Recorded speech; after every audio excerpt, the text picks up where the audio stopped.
దేశంలో మావోయిస్టులకు కోలుకోని విధంగా షాక్ తగిలింది. వరుసగా ఆ పార్టీకి చెందిన కేంద్ర కమిటీ సభ్యులందరినీ కేంద్ర బలగాలు మట్టుబెడుతున్నాయి. అడవి తల్లి ఒడిలో రక్తపుటేరులై ప్రవహిస్తూ బాంబుల శబ్దాలతో దిక్కులన్నీ దద్దరిల్లుతున్నాయి. ఒకవైపు కేంద్ర బలగాలు, మరొక వైపు మావోయిస్టులు ఎత్తుకు పై ఎత్తులేస్తూ గత కొన్ని రోజులుగా తలబడుతున్నారు.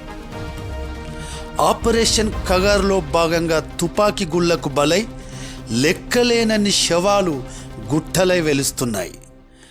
ఎప్పుడు ఏం జరుగుతుందోనని గిరిజన ఆదివాసులు బిక్కుబిక్కుమంటూ అడవి ప్రాంతంలో జీవిస్తున్నారు.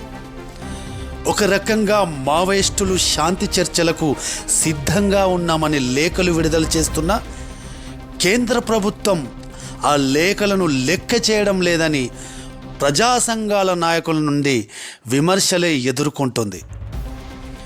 ఒక రకంగా ఆపరేషన్ కగారులో భాగంగా మావోయిస్టులపై ఎన్నడూ లేని విధంగా పైచేయి సాధించిందని కేంద్ర ప్రభుత్వ పెద్దలు సోషల్ మీడియాలో ప్రకటనలే చేశారు.